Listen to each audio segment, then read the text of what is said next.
Vermont Viewpoint is a public affairs program produced and funded by WDEV and the Radio Vermont Group.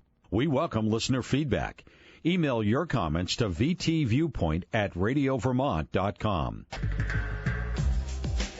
Good morning. This is Vermont Viewpoint on WDEV. I'm Rick Zingari. I'm getting to see all of this wonderful state. And this morning, I'm back in Barre, this time for the 13th Annual Central Vermont Job Fair at the Barre Auditorium. Throughout the morning, we're going to meet some of the more than 60 employers who are here today with a job for you. This is an outstanding time to test the waters, see what opportunities are available. The job fair is going on from 10 to 3 today, and it's put on by the Central Vermont Economic Development Corporation. And we'll start off the morning speaking with the Executive Director of the Central Vermont Economic Development Corporation, Jamie Stewart. Jamie, welcome to Vermont Viewpoint, and thank you for having us here today. Well, thank you for being part of this today, and I just want to correct something really quickly. Sure. Central Vermont Economic Development is one of the 3 partners that are driving this. We have Creative Workforce Solutions, and I know that's the wrong name for what they're going by now, but it's the folks from Vocational Rehabilitation and the Department of Labor. And it really has been this collaborative partnership for all of those years that's made it so successful. So it's important to understand that that's really the partnership that exists. All right. I gave you a little too much credit. But yeah, exactly. I wanted to be able to make sure that the partners are fully recognized. All right. Well done. Give us an overview of what job seekers will find at the Barre Aud when they show up here today.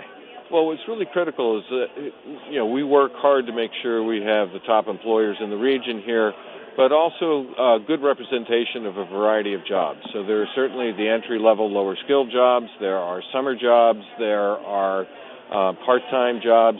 But there's also those career opportunities. And this is a great place if you're currently working somewhere but you're in a job that you just don't feel you're getting ahead with. This is the place to come because the options and the opportunities are here for all levels. If you have skills and you're bringing skills to the table, these employers are looking for those skills and they will hire on the spot. So it's really critical that people understand this is just an opportunity that they otherwise wouldn't have, where they can come and see all these different opportunities in one place. Right. And really just have that chance, opportunity too many times, sorry there, but that chance to really interact with the people in those businesses, understand what's there first, and then make some decisions on how you might want to go forward in your career. And not only different levels of jobs, but talk about the different industries that are here today. Well, yeah, there's everything from construction, manufacturing, services, nonprofits. There's educational opportunities and programs that are here and support programs, but really focused on the jobs.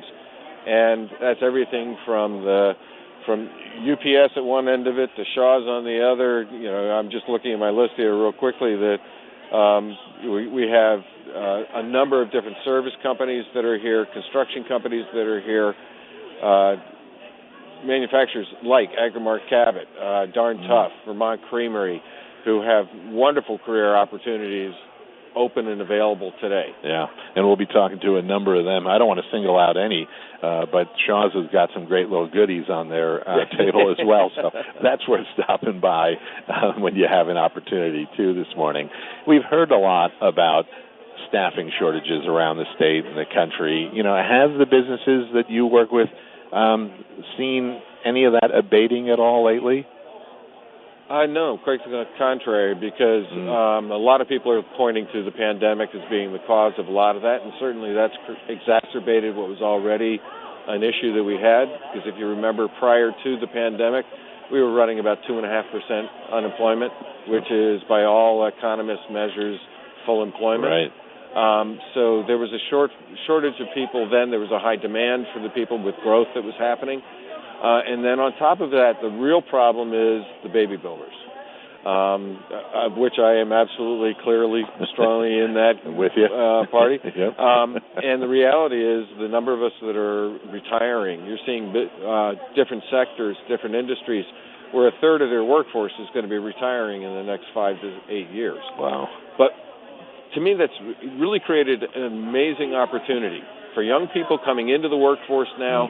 If they can get the skills, if they can work in the jobs and get the skills, the opportunities for advancement hasn't been this strong since right after World War II. Right. But, so that was the last period we saw in this country where your career opportunities are huge right now. I wish I was graduating from high school or college right now, right?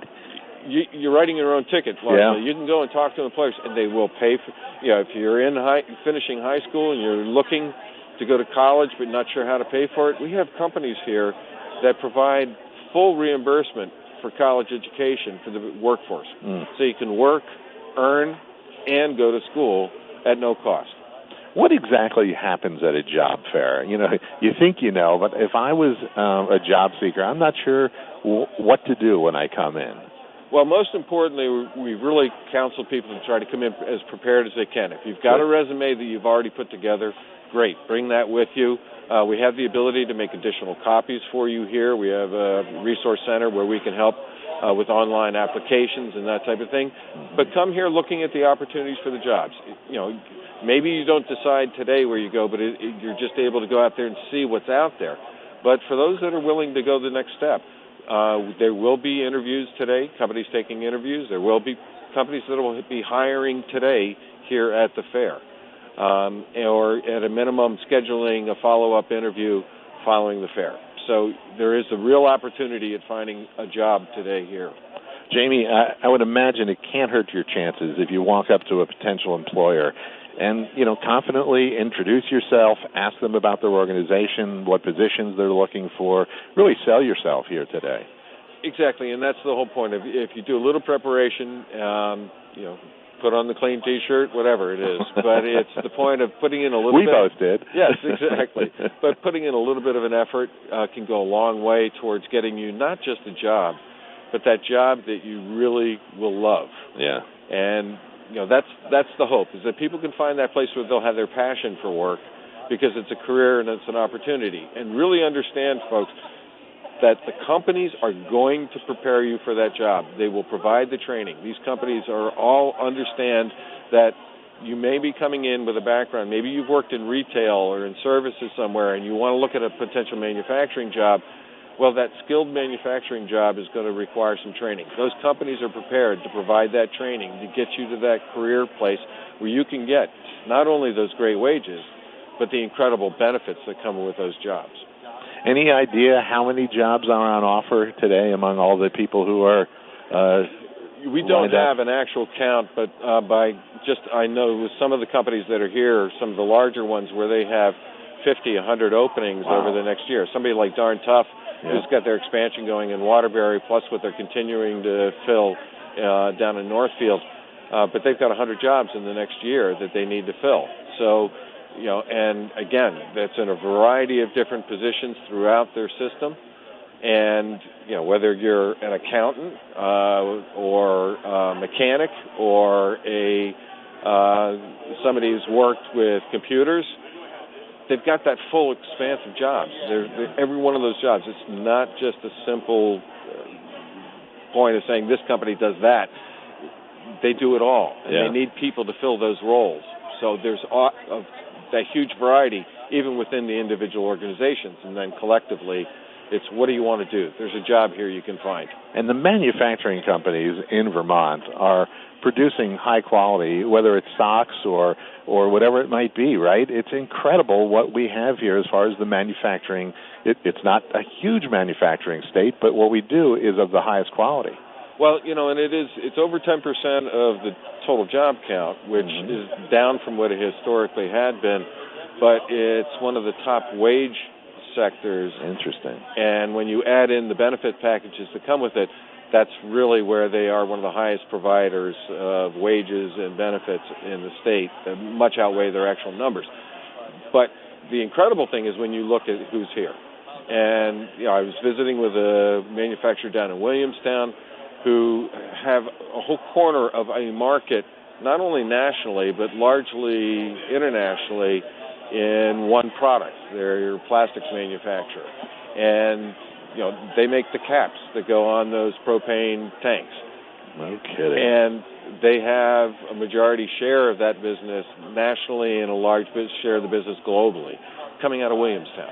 And we don't know what's in our own backyard. We have aerospace industry folks scattered throughout the state, and certainly a number of them in our region, that are making parts for the Sikorsky helicopter, as an example, that are coming out of these machine shops in Vermont. Incredible stuff. Yeah, it's part of the joy of my job, is getting to meet all these different people. I love it. Mine too. Jamie Stewart is the Executive Director of the Central Vermont Economic Development Corporation. You can learn more about their work and other events that they host at cvedc.org. Jamie, thanks for coming on the show and getting it rolling this morning. My pleasure, and thanks for having us, and really thanks for being here and help spreading the word. Absolutely. Let's take a break, and then we'll be back to meet a couple of companies with a presence in WDEV's hometown, Waterbury. This is Vermont Viewpoint on WDEV.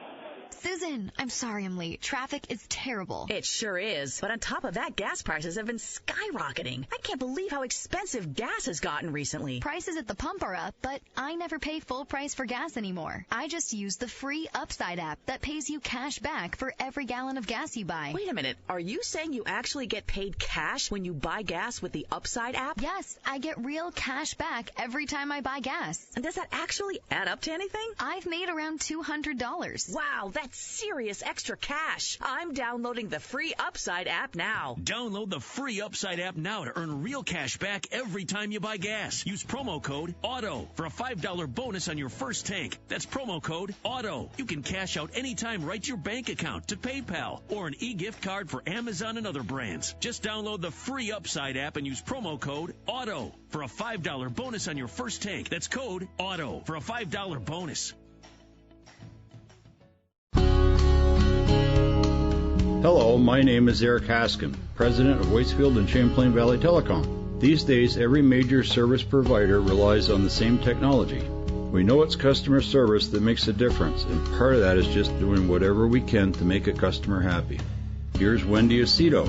I had a lady that moved to Richmond. She called, and when I get a customer on the phone, I like to work with that customer as much as I possibly can. At this point, this person needed a modem and could not get a modem. They had just moved here. They got this house. So I left work, and I drove to Stowe, and I met her in a parking lot where she was doing soccer coaching, and I delivered her her modem. At Waitsfield and Champlain Valley Telecom, we want to provide a customer experience that makes people go, wow. Waitsfield and Champlain Valley Telecom, a proud part of the communities we serve for over a century. For some people, all they need to know about weather is the high temperature for the day. But if you're one of those people who really wants to understand the hows and whys of weather, especially here in the Green Mountain State, then Roger Hill's Weather Classroom podcast is for you. Some of the topics I'll explore are the types of precipitation, global temperature averages, and tropical cyclones. Roger Hill's Weather Classroom podcast is available at WDEVradio.com, Apple and Google Podcasts, Spotify, and Amazon Music. How well does your garden grow? Tune in Saturdays at 12:30 for In the Garden with Peter Burke. Peter and co-host Joel Nashman give you 1 full hour of the latest news, helpful tips, and your calls to talk about what's happening in your garden. It's brought to you in part by Guy's Farm and Yard. If it eats and grows, Guys can feed it. GuysFarmandYard.com. In the Garden with Peter Burke. Live Saturdays at 12:30. Hear the podcast anytime at WDEVradio.com.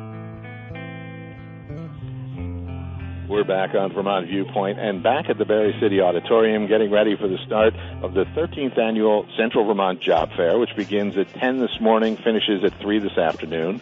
Next up, we're going to talk to 2 Waterbury companies. Joining me now is Todd Patton, the retail manager of Cold Hollow Cider Mill. Todd, welcome to Vermont Viewpoint.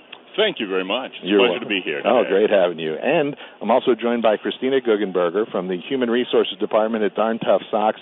She was just getting started setting up their booth, and I had to pull her over here. Christina, thank you for being here as well. Thank you. All right. Now, Todd, tell people about the Cold Hollow Cider Mill and the different products that you make there. Certainly, we are a family-based company. The current owners purchased the mill in 2000. Before that, it was established in 1974. And we are New England's premier cider mill. We produce about 8 million gallons of cider each year. In addition to cider, fresh cider, we make hard cider or alcoholic cider. We make our legendary cider donuts. The liquid part of the batch is our own cider. And we make cider jelly as well. And it's a great stop for any tourist that comes to the state of Vermont, right? It is, and it's a great stop for Vermonters as well. Well, yes, that too. And how big is the retail operation there at Cold Hollow? What do you mean exactly? I mean, you tell people about the space you have, and then I see. Yeah. We have about 10,000 square feet. It's a sort of an eclectic gift shop. We center on Vermont-made goods, and so we try to support a lot of local companies. Mm-hmm. We have some imported goods, but they are just a minimum of what we do. We basically try to support as many Vermont companies as we can. What kind of jobs are you looking to fill at your business right now? We have a need for a bakery lead. We have a need for staff in the bakery. I have a need for retail staff.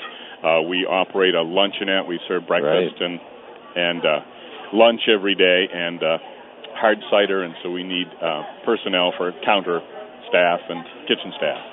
And what would people enjoy about working at Cold Hollow Cider Mill? Well, it is a family-based company, so it's very family-oriented. The work environment is not really a corporate environment. It's a casual environment. It's a lot of fun. Yeah.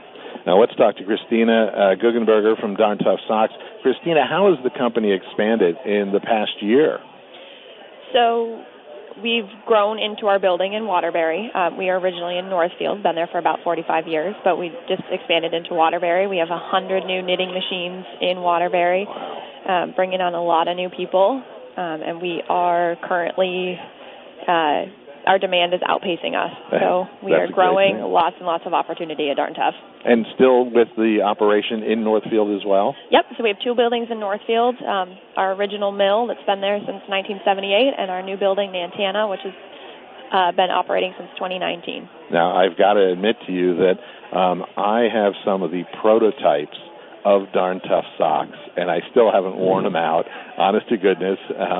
So they are that wonderful. What is it like working for a brand that has developed this dedicated following around the world? It's super exciting. I mean, I'm very proud to tell people I work for Darn Tough. I love our commitment to quality. We are the #1 outdoor sock in the country right now, and it's great and exciting. All made right here in Vermont. Yep, everything is ethically sourced and made right here in Vermont. Now, what types of jobs is Darn Tough looking to fill right now? So we have a number of different roles. We have a few administrative roles, lots of machine operators, from everything from our knitting operations to our finishing operations. We're also looking for technicians on all shifts, so just a big variety of jobs right now. How many positions around do you think you have open right now? Roughly 35 to 40, probably. Wow. Yeah. Perfect time to join Darn Tough. And what skill set are you looking for, like the manufacturing jobs that you've got open? I don't think a lot of people will come to you with anything on the resume that says, I've made socks before. Right, Todd, you haven't made any. I've never made them. We sell them at Cold Hollow. There you go. Wonderful company, but I've never made them. All right. Yeah, no, not many people have, stock manufacturing experience specifically, but any sort of manufacturing, we are happy to teach. For our technicians in particular, anybody who really, knows how to work an engine, likes to tinker, that's a great background and skill set. You really have to have that drive, but again, happy to teach and looking for people who are dedicated. Now, one thing I've noticed, I've gone to, every year there's been a sock sale since I've hit these shores 19 years ago. I've been there, and always held in Northfield, and you get to go into the building, into the manufacturing plant, and people who on Friday were making socks, on Saturday are helping you. And the one thing I've noticed is I've never seen happier sock makers in my life. What is it about working at Darn Tough that really does seem to make it a place where people want to work? It's a family-run community. I mean, we're all very tight. We communicate well with each other. There's a lot of internal communication, and I think that just makes people really back up our product. We all love our product, and we're all very happy to be there. Yeah, and Rick Cabot is one of those Ricks who spell their name without a K like I do, so that also he gets high marks for that. Positions open in both Northfield and Waterbury right now? Yeah. All right. Now, I want to ask you both, Todd, what would you like to see from anyone stopping by your table today? Well, we have some exciting opportunities and room for growth, so anyone who is interested in starting a career with us, there is room for growth, and we would love to talk with you today. And you have close access to the cider donuts on a daily basis. We certainly do. They have all the cider and donuts they want during their break, sure. Yeah. And how about you, Christina? What would you like to see from someone who stops by the table today and is interested in a career at Darn Tough? Yeah, I'm just going to be looking for people who are excited and eager to be with us, who are passionate about socks like we are. Mm-hmm. What would you like them to bring with them when they come and talk to you about what a career is like at Darn Tough? If they have a resume, that's great. If not, if they're just willing to talk about why they're looking and what they like to do. And if somebody isn't able to make it here today, Todd, how do they learn more about a career with your company, with Cold Hollow Cider? Just go right to coldhollow.com, and you can look at the career opportunities. And online. Christina, same for you? Yep, we have our careers page. You can also email us, careers@darntough.com, and we can give you all the information. Now, I know right now it has been very difficult for companies all over the state, all over the country, to fill positions. So how has it been at Cold Hollow Cider? Are you short a number of staff? And what have you been able to do to make sure that you're coping right now? It was a difficult and challenging year last year, particularly. We had a record-setting year and a shortage of staff, so that combined to make it very difficult. It's lessened a little. The job market's improved a little bit, but we are still short-staffed. Yeah. How long have you been at Cold Hollow? Just a year and a half. Oh, no kidding. And what had you done before? I retired out of the granite industry. No kidding. What exactly did you do in the granite business? I worked in public relations and visitor services. Oh, nice. All right. Now, at Darn Tough, you're expanding at the perfect time, right? At a time when it's more difficult to find employees. So what has Darn Tough been able to do through this kind of difficult staffing situation? Yeah, I mean, it's definitely been difficult, both supplies and worker shortages. Our teams have really stepped up. We've actually set some records with the teams that we have, both shipping, socks knit in a day, all have set records in the past couple of months, and I really think it's that community feel that we all work together to get things done. That's incredible. Now, you haven't been called down to the floor to make socks, or have you ever been on the machines? Every once in a while, I'll stick my hand in with one of those big sets of tweezers, but it's really not my skill set. I absolutely understand. How long have you been at Darn Tough? I've actually only been there since January. I just moved back to Vermont. I'm from Vermont originally, and I am super happy to be here. I think Central Vermont is the absolute best place to be in the entire world. I agree. What took you away, and where had you been? I moved after college to go to Utah to go skiing. My knees don't let me ski that much anymore, but I get it. I am, like I said, super happy to be back. I can still ski here. So yeah, I was a snowboarder, but my shoulder says you're done, and it wasn't a very good one anyway. I do have to ask, you were wearing Darn Tough socks when you were in Utah skiing out there, weren't you? Oh, absolutely. No doubt. All right, tell us a little bit more. We have about a minute left, Todd. Tell us a little bit more about working at Cold Hollow Cider and about the products you've got there. Yes, well, as I say, it's a family environment, so we're very team-oriented, and it's just a relaxed and a great atmosphere. I mean, we have a hectic pace, but it's a relaxed atmosphere. It's not a corporate atmosphere at all. What part of the job do you enjoy the most? Working with my staff. Yeah. I have a great set of people that I work with, and it's just wonderful. Every day, I'm excited to be there. Yeah. How about you? What is it at Darn Tough that you really appreciate that gets you to, where are you, in Waterbury or? Yeah, so I'm both. I'm in Waterbury and Northfield, but I think every day what gets me there is just the people I get to work with. Yeah. All right. I have been interviewing Christina Guggenberger, works in the Human Resources Department at Darn Tough Socks, Todd Patton, the retail manager at Cold Hollow Cider Mill. Christina and Todd, it's been an absolute pleasure having you on the show this morning. And, folks, if you come, it's 10 to 3 today at the Barre Auditorium for the 13th annual Central Vermont Job Fair. Stop by their tables. I'll let Christina go in just a moment so she can finish setting up. Todd was Oh, you were opening up a box of the cider donuts when I interrupted you. Oh, you can stop right on your way back there, Christina. All right, we're going to take a break for CBS News, get an update, and then we're going to chat with Megan Foster from the Central Vermont Medical Center. And coming up today at noon, listen to the afternoon news service with Brady Farkas. This is Vermont Viewpoint on WDEV.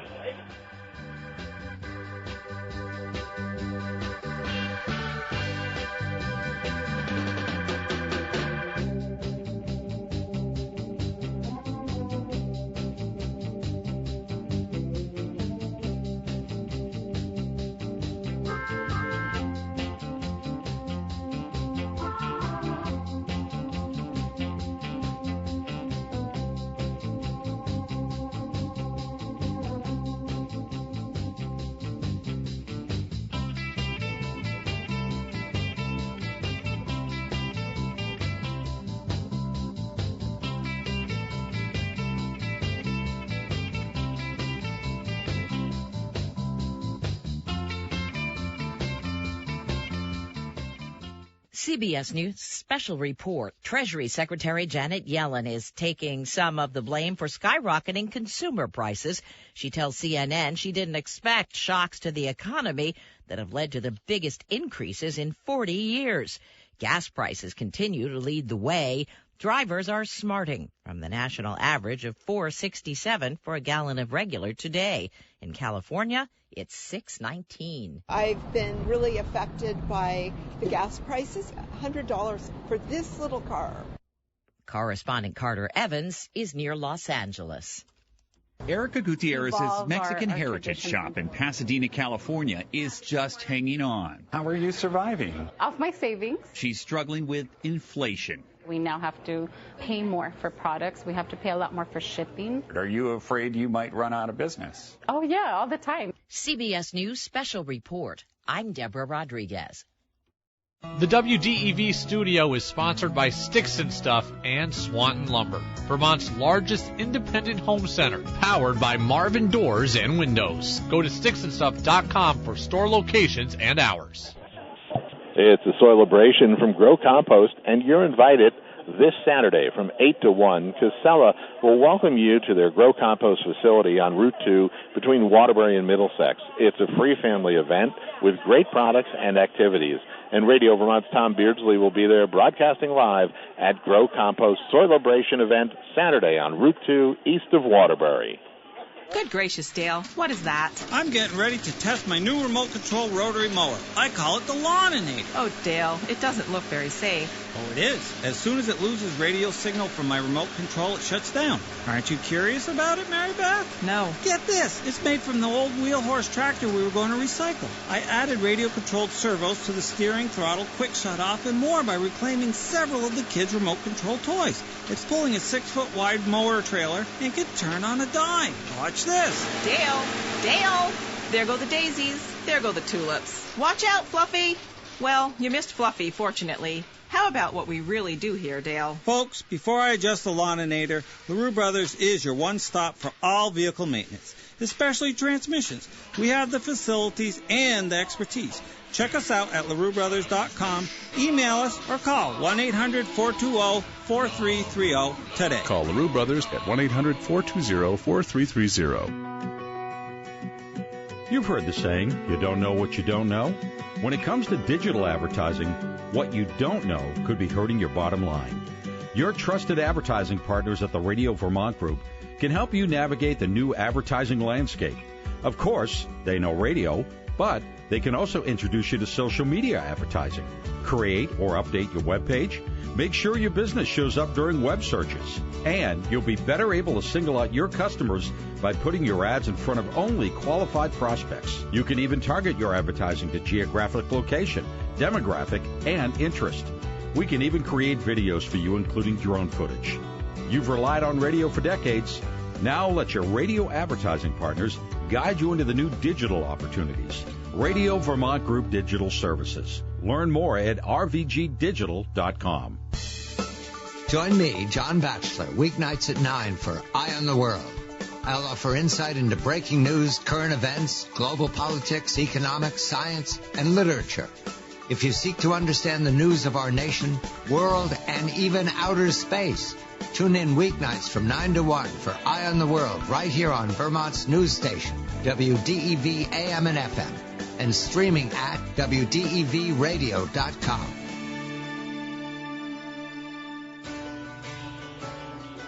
We're back on Vermont Viewpoint on WDEV from the Barre Aud, getting ready for the doors to open at 10 for the Central Vermont Job Fair. We're spending the morning learning about businesses in the WDEV listening area that are ready to hire new employees. Now we're going to spend some time at a place we hope you don't need too often, but know that when you do, you'll receive the greatest of care. With me is Megan Foster, the Talent Acquisition Partner at Central Vermont Medical Center. Megan, welcome to Vermont Viewpoint. Thank you so much for having me. Megan, give us an overview of CVMC, the number of employees you have, and how many positions you're looking to fill right now. Absolutely. So we're really happy to be here today in the heart of our community, right downtown in Barre. We are Central Vermont Medical Center, located right at the top of the hill, and we have 1,700 employees. Wow. So for our medical center, it's the hospital, but it's also our medical group practices, which span the entire Central Vermont community, way out into the Mad River, Waitsfield area, down into Northfield. And we have positions across the board. We have nursing positions, of course, variety. We also have environmental services, nutrition, food services.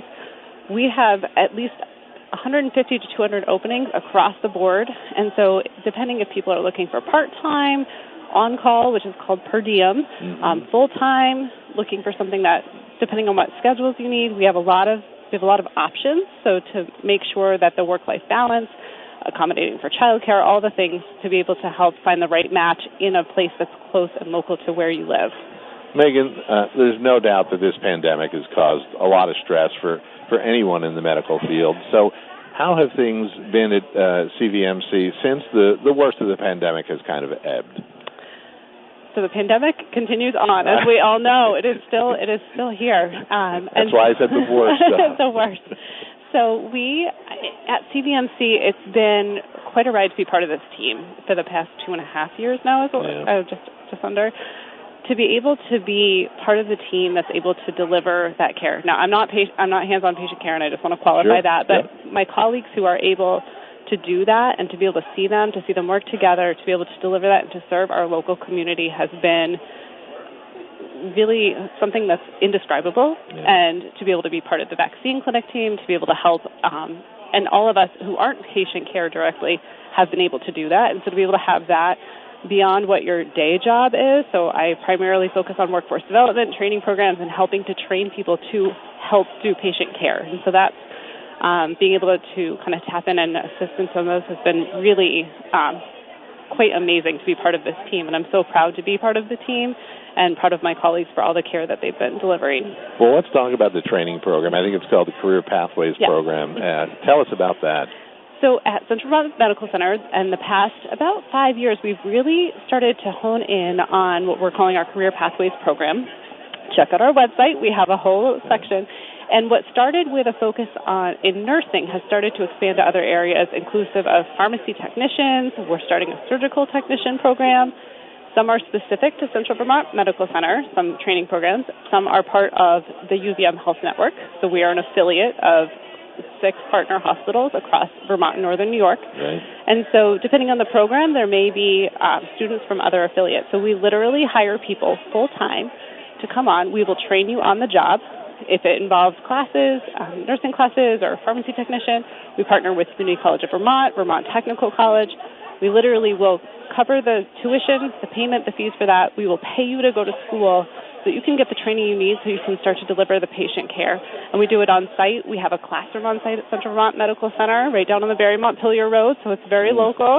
And we have the facilities to be able to offer this training on site. And it's been really, really exciting to see the number of graduates that we've had. We graduated our first licensed practical nursing cohort last summer, so summer 2021. We had 13 nurses graduate, and we have another 7 that are projected to graduate June 18th. So we have a number that are going to be going through our registered nursing programs. We have more licensed practical nursing, and then specific today, we're really highlighting our licensed nursing assistant training program. All right. And what do you enjoy about working there at the medical center, being part of that team? being part of a community-based hospital allows you to wear a lot of hats. And so while that can seem daunting in some ways, being able to know my coworkers, it's being able to actually have relationships outside that, having a family atmosphere in a fairly large employer. Yeah. 1,700 is not small. That's big in Vermont. Yeah, but you can go to the cafeteria and you can see people and check in and say hi, and you see them in the community, and you know what's going on, and it's not just coworkers; they become your friends and your family. You're with them a lot. And yes, the pandemic has changed a lot. There's the virtual component to most of our lives now, right. But to really have been able to keep those relationships has been really something that's been priceless through all of this.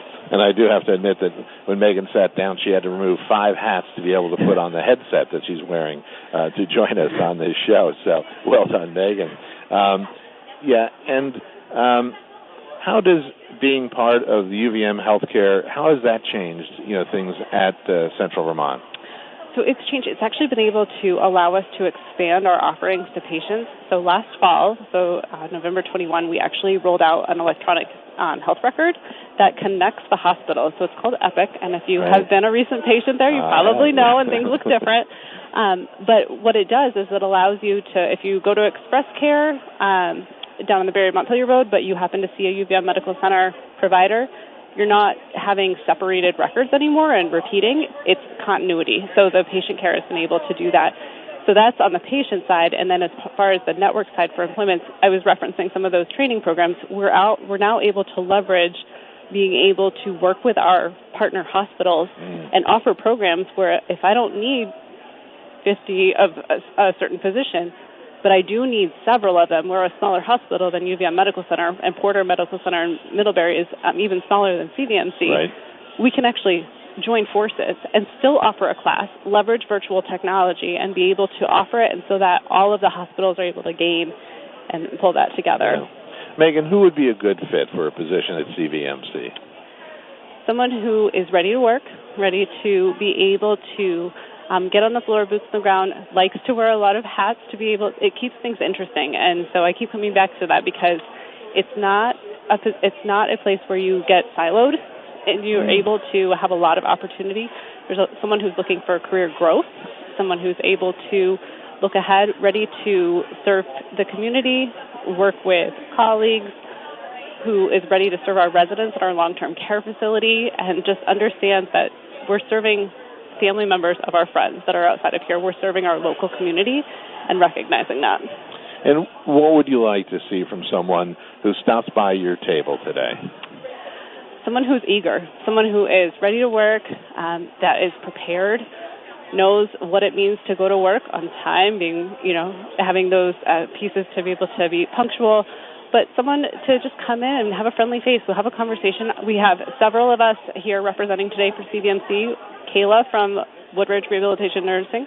She's one of our managers. She'll be doing on-site interviews today, so she will be here, and she's ready to meet with staff. And even if you have no training and back in the healthcare field and someone's ready but has an interest for it, if you have the interest, we have the tools to teach you. So come chat and let's see what we can do. If they can't make it here today, interested in that career pathway program, where do they go?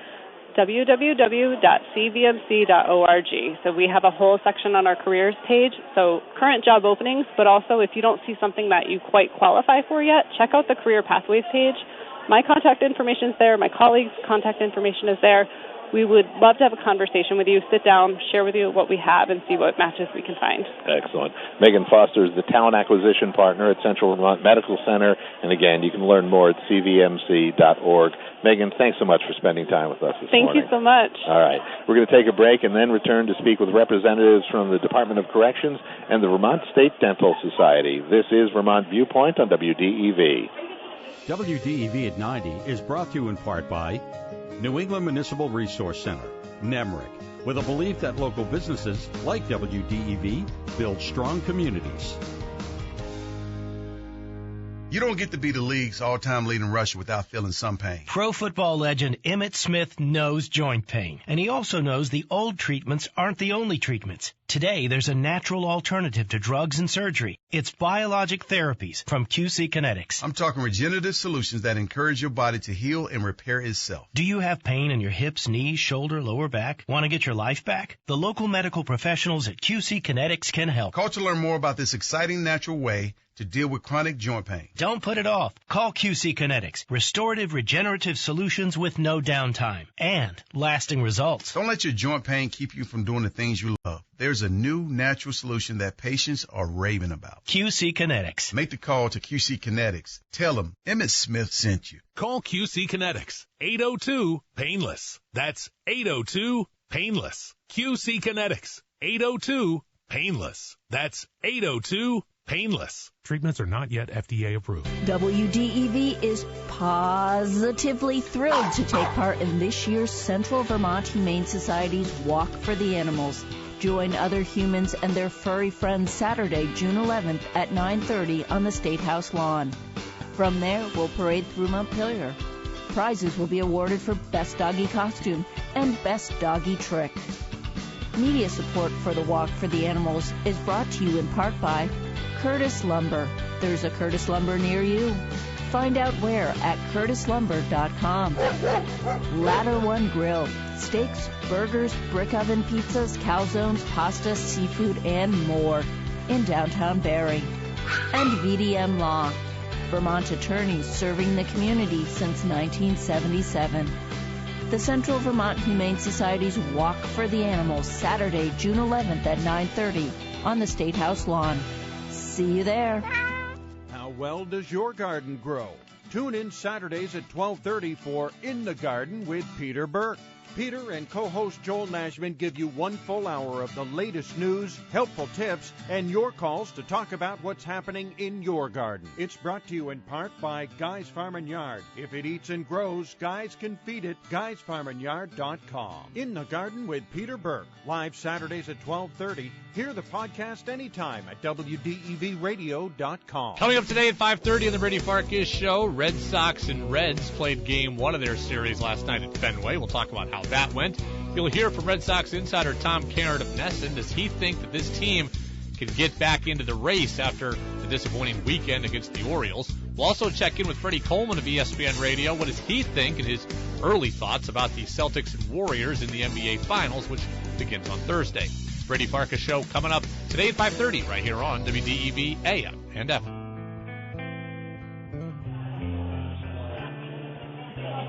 Welcome back to Vermont Viewpoint. I'm Rick Gary, and we're getting very close to opening up the doors to the 13th annual Central Vermont Job Fair and letting you in to meet the over 60 employers here at the Barre Auditorium that have jobs to offer today. We're spending time with as many as we can up till 11 o'clock this morning. And next, let me introduce Jenny Pitts, the Dentist Recruitment Manager for the Vermont State Dental Society. Jenny, welcome to Vermont Viewpoint. Thank you. So happy to be on here. Oh, it's great to have you. First time. That's right. Now, what is the Vermont State Dental Society? The Vermont State Dental Society is the branch of the ADA in Vermont. So we're a membership organization for dentists. And we do a lot of community advocacy for our dentists, for dentistry in general. And we've found an area that we believe needs some help and promotion in that we have a lot of dental careers and career openings throughout the state and a lot of great opportunities for Vermonters to earn great wages and enjoy what they do, enjoy where they live. The ADA, the American Dental Association, I've seen their logo on the back of my toothpaste for my entire life, right? 5 out of 10 dentists, or 9 out of 10 dentists. I'm bad with numbers, sorry. Usually it's 9 out of 10 dentists are approving of toothpaste and good dental care, flossing. You got to take care of those gums. Now tell me about your role as Dentist Recruitment Manager for the Society. Sure. I started with the Dental Society in 2015, at which point I inherited a position called Dental Recruitment Coordinator, and basically those responsibilities were to go out to different schools, dental schools throughout the Northeast, and promote Vermont. And Vermont is a job opportunity for these students that would be coming out of school. And that kind of position, I've grown it to go to about 4 or 5 different schools in the Northeast. And we visit schools like Tufts University in Boston, Boston University, University of Connecticut, and University of New England, which is in Portland, Maine. And also we go out to University of Buffalo to try and recruit dentists, to talk to people who are just on the verge of graduating and encourage them to come and live in Vermont. We need practitioners not only within Chittenden County, the most populated area, but especially out in rural areas. And so we've kind of targeted those schools as people who might have had exposure or grown up in rural areas so that they understand them. And so that's kind of what I've been doing for the last, since 2015. I can't do math. And explain that need for dentists, hygienists, others in the dental field here in Vermont. Absolutely. We have 647,000 people living in this state, and we have about 400 dentists overall. So Vermont Dental Society recognized real early on that we have to do more than just expect people to come and live in Vermont. We have to go out and promote and tell people that there are opportunities up here, whether they want to come up and work at a federally qualified health center and work and maybe have the advantage of applying for loan repayment. There's a lot of different reasons for them to come up to Vermont, as you and I both know, living here. Yeah, and I know you and I share an incredible love for this state and what it offers. But why is it a place that dentists would love to practice in? Because a lot of dentists, dentistry is a very family-oriented business. It has been, at least in Vermont, has had the privilege of having dentistry as a cottage industry over the course of these years. So it's kind of like, a rural practice will find someone who wants to come in and buy it and move on. Well, our industry is changing at this point, and there are many more different ways to work as a dentist within this state, or to, work as a dental hygienist or a dental assistant. Who should stop by your table today here at the job fair? Anyone who's looking for a career, anyone who is, passionate about science, that does help. It's definitely something where you've got to have a passion for science, but anybody who loves people and people who are looking for great career options that don't have the type of educational requirements. There is good educational requirements for a dental hygienist and for dental assistant, but they're not that 4-year school you can go through. There are some not loan repayment programs. We're working on those, but there are some ways of scholarshiping yourself through these programs. And once you're out, the job market is fantastic at this point. Yep. And notice how I spun that, right? Well done, Jenny. Jenny Pitts is the dentist recruitment manager for the Vermont State Dental Society. Thanks so much for being with us. All right. Now I've got Justin Nowicki, a corrections officer for the Vermont Department of Corrections. And Justin, thank you for being here. Oh, thank you for having me. Absolutely. Now, Justin, I think what people think of working in corrections, they think of you, a corrections officer. So tell them, what that job is actually like. I believe that a lot of people have very swayed opinions when it comes to corrections officers and what the job actually entails. A lot of people have been watching, your typical TV shows, your movies, and have given correctional officers a bad image. It is a much safer environment that everyone makes it out to be. Our facility is basically like a family. All of our employees are very tight. We also do, again, very nice wages, very high wages, yearly increases on wages. And overall... How long have you been doing this job? I've been with the state for 5 years. Really? Yep. So why did you decide that this was what you'd want to do? That, that kind of made you, stop at a job fair, apply to work for corrections? So my original goal was to work in law enforcement, and I kind of stumbled into this job as a stepping stone, and then realized that the wages that I'm making and the quality of life that I have while working here is what I was looking for all along. Yeah. So, now, we have had some shortages in the corrections department. Absolutely. And I know Commissioner Nick Demmel has pushed for increased pay and benefits for the department. So tell us about that and how that's kind of enhanced working within the department. It's made a very big difference. We've definitely seen some more recruitment come out of it. They are offering a sign-on bonus now, as well as bonuses when you get out of the academy and complete a full year with the state. We're also offering something called security work bonus, meaning that every hour that I do on weekends, holidays, and overtime, I'm making extra dollars on top of that. He's also done a very good job of increasing shift differentials and unit living differentials, meaning that if you're working outside of your typical Monday through Friday, 9 to 5, you're making extra money as well. And you mentioned the academy. So what is required as far as going to the academy before you join the force? So the state currently works with a 5-week academy. It's being held. There are six state facilities in the state, 6 jails. All the academies are ran out of Lyndonville, Vermont. We do offer housing in a hotel over there while you're in the academy. And you have to complete a 5-week academy, getting everyone up to date on all their core comps and making sure that everyone's in shape and ready to work. Now, if someone is interested in working, in corrections like you, in one of the correctional facilities, what skill set, what type of person, what interest would really best suit them for that role? Really, I think the people who do the best in this role are, our younger generation, people coming out who are in shape. Young families do very well in there as well.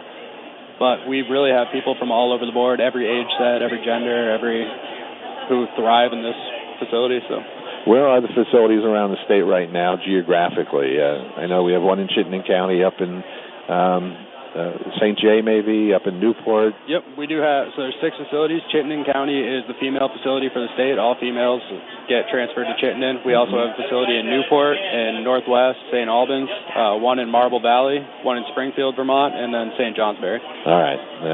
I should have known them all, and I feel kind of bad. If someone steps up to your table today at the Aud, what would you like for them to have with them? What would you like to hear from them to make sure that they're a good fit for the Department of Corrections? Definitely just want to see that people have a good head on their shoulders and they're willing to be outgoing and talkative.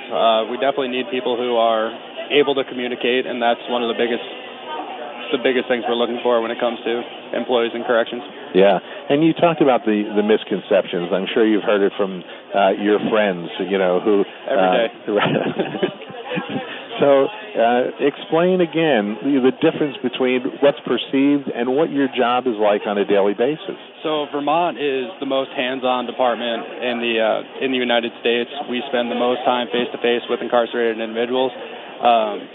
And that right there leads most people to be a little bit nervous or worried. It is not at all what the movies make it out to be. It's not at all what TV shows make it out to be. It's a very safe environment. You're never alone. We work with, we have plenty of teams in place to make sure that the facility runs safe. And our overall goal is to make sure that everyone remains safe, both incarcerated individuals and staff members alike. So, 5 years in, you're still excited to get to work every day? I still love what I do every day. I punch in. I love it. If somebody can't make it here today, how do they learn? How do they apply for a position in corrections? So you can apply online. A simple search through Indeed is the easiest way to do it. We also, if you go through a state's website through Success Factors, that will also be a way to apply. And if you're looking specifically in the St. Johnsbury area, we ask you reach out to 802-751-0683, and our hiring manager is Christopher Cataract over in Northeast St. Johnsbury. So that's done separately. Why don't you give that number again for anybody who's interested? It is 802-751-0683. All right. That's Justin Nowicki, Corrections Officer 1 for the Department of Corrections. And Justin, I really appreciate you spending time with me this morning. Thank you for having us. And I want to say again, Jenny Pitts, thank you for being here from the Dentist Recruitment Manager for the Vermont State Dental Society. Thank you. All right. We're going to take a break for a top-of-the-hour CBS News update and then come back to the Central Vermont Job Fair. We're going to learn about VHV Company and the Collaborative Solutions Corporation. And a reminder that coming up today at 1, we've got 3 big hours of the Getaway. And 6:10 tonight, Red Sox coverage begins. First pitch from Fenway against the First Professional Baseball Club, the Cincinnati Reds, 7:10. This is Vermont Viewpoint on WDEV.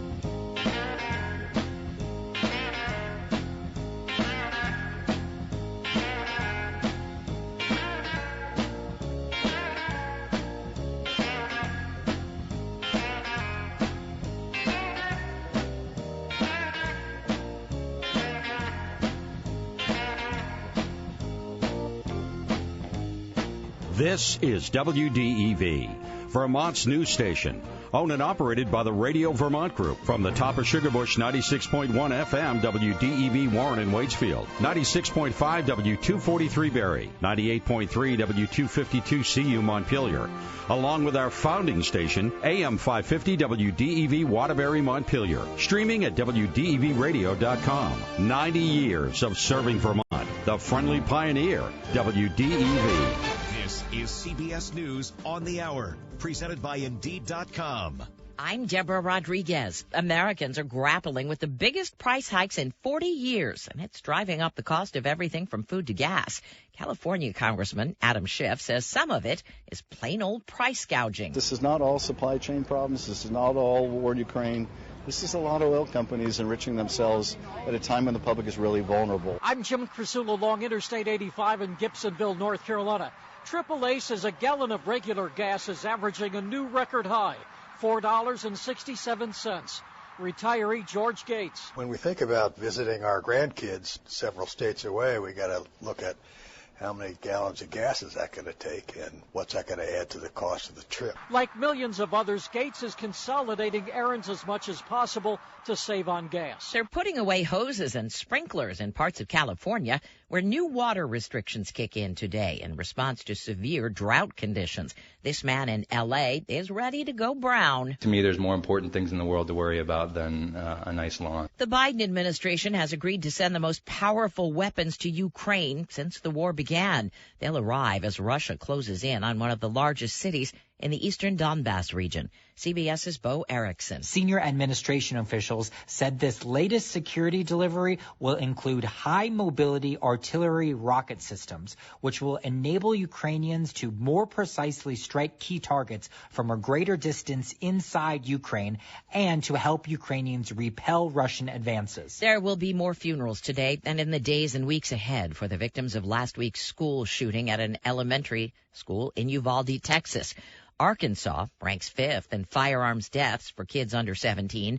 Governor Asa Hutchinson tells CBS Mornings, I think we can have a conversation about whether there ought to be a age 21 requirement to acquire one of these AR-15 military-style weapons. President Biden meets with manufacturers today on the baby formula shortage. The Wall Street Journal says new data shows the crisis is deepening among low-income families, especially in the South and Southwest. The Atlantic hurricane season begins today, and for the 7th year in a row, forecasters expect an above-average season. It's getting more costly. Ken Graham at the National Hurricane Center in Miami. Ida alone was over $75 billion in loss in 2021. The losses are huge. There's so many people along the coastline. It's beautiful, right? It's just absolutely beautiful. But we got to be prepared when a hurricane threatens. You just got to know what to do. Dow up 99 points. S&P ahead 18. This is CBS News. Need hires who dazzle without the hassle? You need Indeed. Their powerful platform helps you attract, interview, and hire candidates all in one place. Visit Indeed.com/credit. New message. Hey, girlfriend, it's Carol from jury duty. We never actually spoke, but I saw you order the same hoagie as me at lunch. What are the chances? Anywho, I heard you just got a boat. We should totally grab some hoagies and take it out for a spin. When you get a boat, you also get new friends. Make sure Progressive's one of them and get coverage today for as little as $100 a year. Do I want to feel the wind in my hair? Guilty as charged. Oh, seriously, let's ride on your boat. Progressive Casualty Insurance Company and affiliates. Annual premium for basic liability policy not available in all states. DQ presents the sound of an all-star summer lineup. Leading off, the promising rookie, new Oreo Dirt Pie. On deck, the fan favorite Girl Scout Thin Mints. Summer standouts, drumstick with peanuts and cotton candy. And batting cleanup, it's you. With your red spoon and 6 summer blizzard flavors, official treat of MLB. All part of the new DQ All-Star Summer Blizzard lineup. DQ? Happy tastes good. The WDEV studio is sponsored by Sticks and Stuff and Swanton Lumber, Vermont's largest independent home center, powered by Marvin Doors and Windows. Go to sticksandstuff.com for store locations and hours. We're back on Vermont Viewpoint, live from Barre and the 13th Annual Central Vermont Job Fair. Next, we get to do something I always enjoy, learn about two companies I don't know much about. With me is Erica Pete, Labor Coordinator for VHV Company. Erica, welcome to the show. Thank you for having me. And I also have Gabby Gambler, the Associate Human Resources Manager for Collaborative Solutions Corporation. Gabby, great to have you here as well. Thank you for having me. And Erica, as much as I enjoy having you here, Gabby Gambler is the best. That name. Best name of the morning, yeah. All right. Well, but we are going to start with you, Erica. Okay. What is the VHV Company? So VHV, Vermont Heating and Ventilating, we're a mechanical contractor. We have our main office out of Winooski, Vermont. Then we also have a sister company out of West Lebanon. We do heating, HVAC, plumbing, all around the state of Vermont and New Hampshire. We are strictly commercial, no residential, so all big businesses, colleges, hospitals, large stuff. Mm-hmm. And I understand you have a bit of an interesting history. Tell us how the business got started. So back in 1949, Nathan Brown started the business. Started out of his own home and then just grew from there, eventually opening up another business in Colchester, or his own business out of Colchester, which just grew to, a couple $100,000 to $1 million a year. Now we're, $30 to $40 million a year. 3 different locations. Like I said, Winooski, West Lebanon. We also have a service office out of Littleton, New Hampshire. And now we're employee-owned. So Nate's son, Dave Brown, decided to sell the company, and he didn't want to just sell it off to somebody that didn't know it and care for it like he did. So he sold it to us employees. So now we're ESOP. And it's been great. We get to, run our own company, make decisions that benefit all of us, and reap the profits from all of that. Pretty cool. I love that. How many employees have you grown to today? So we're at about 210 now. Mm-hmm. Yeah. When I started 12 years ago, we were at about 150. So, and I could probably hire 30 more people today if I could. Well, how many and what are you looking for today? We really need experienced people, but if you're not experienced, we're willing to teach you. We need sheet metal installers, plumbers. We always need clean air. We always need clean water. So we're willing to train people if they're interested. We have a full apprenticeship program. We put you through a 4-year schooling. At the end of it, you're either a licensed plumber or you're a journeyman sheet metal installer, which is the same as a plumbing license but in the sheet metal trade. Yeah. And when you have those skills, you're never... Where we are right now is the never best out of job work, security you're ever going to have. Everybody always needs, like I said, clean water, clean air. New buildings are going up everywhere you look. Yeah. So it is great job security, especially now, and I just see it skyrocketing in the future. It's not slowing down, that's for sure. Yeah. My dad worked in a steel mill, did plumbing and heating on the side. Yeah. It really should have been his vocation, and he should have just followed that. The trades are a great place. He had so much pride and really enjoyed being able to do that work. Yeah, I agree. And you mentioned it's employee-owned. What is it like to work for VHV? What type of person would enjoy working there? I think anybody that just wants to, come to work every day, feel supported, have the tools that they need. I always say to somebody, especially when it comes to safety, if there's something that you want, something you need, all you have to do is say it. We're never going to be willing to risk your safety or your health or your well-being for any line of work. So just let us know. We'll get it for you. I always say, if the guy's standing next to you and he's got some cool tool, let me know about it. Sometimes we just might not know, or we might have it. You just don't know we have it. So we're all about supporting our team, doing what we need to get done, and making sure they have the right tools to grow and keep our business Now, Erica, strong. you're kind of difficult to talk to, but when someone stops by your table, what would you like them to have, to talk to you about, to be able to find a job at VHV? I know it sounds really sad, but I just want somebody to come to work every day with a positive attitude. Yep. We will give you the skills you need. We have seasoned people that will train you. We have, the right tools that you need. We just need people to show up. Show up, be willing to learn, be safe, and we take it from there. We pay for all the schooling, give you your books, put you through whatever sort of advancement classes you want. Once you're done the schooling, you can go on and do other sorts of schooling like refrigeration and natural gas and propane. If you want to be a project manager, we have schooling for that. So there's always advancement. We don't mind the people that just want to stay. If you just want to be a plumber the rest of your life, great. You just want to be a laborer, cool. But we really want people to want to advance, and we want to help them do that. We want to nurture their future. Beautiful. Now let me turn to Gabby Gambler, is the Associate Human Resources Manager for Collaborative Solutions Corporation. Well, that is a mouthful. Sounds like a company where people get together and solve big problems, but what exactly is? You're saying, yeah, we do. Yeah. So our company owns the Second Spring programs, as I mentioned. So those are houses for adults who have severe mental diagnoses, and it's a residential facility, so they live with us. So we work with them to try to integrate them back in the community, teach them life skills, just work with them. So we're in the mental health field. Mm-hmm. And where are you located? Yeah, so we have 2 facilities in Williamstown, Vermont, and then one in Underhill. So it's like Westford, kind of by Jericho. A lot of people aren't quite sure where Underhill is. We're based in Waterbury, so our listeners there's some listening in Underhill right now say, we know where we are. Yeah. But maybe some outside of the area. And so you're based here in Vermont. How many employees do you have? Yeah, so we actually have under 100. Right now I think we are at 92 or 93 for full-time, and we also have per diem, or what some call part-time. Sure.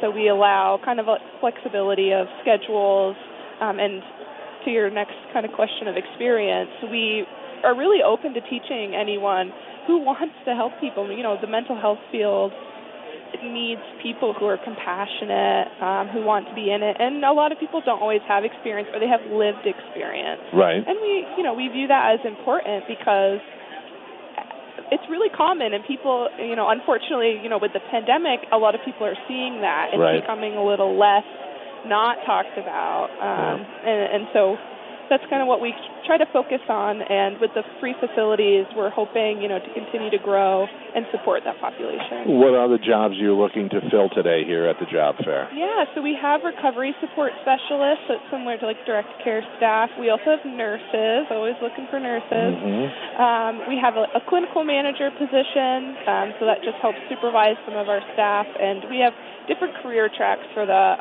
recovery support specialist, but that's the big one, mostly on nights, because since the residents do live with us, we're a 24-hour facility, which means we do have overnights, and that's always a hard position to fill. Mm-hmm.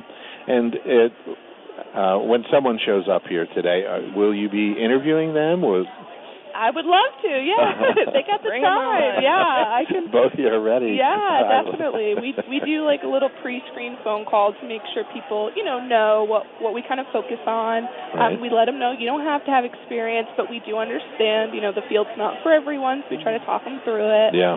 And just go over, we do have to do background checks and some things like that. So as long as someone's, again, wanting to help, that's really the only drive they need, is to have that compassion and the want to help people. And a lot of people who have that lived experience. That's why they know it's so important. Yeah, you talked about this field not being for everyone, but of the employees who are there at CSC, I can use the acronym, right? Who are there and who are thriving, who are really enjoying it. What is it that they bring? What kind of skills, what kind of personality works to be in these positions?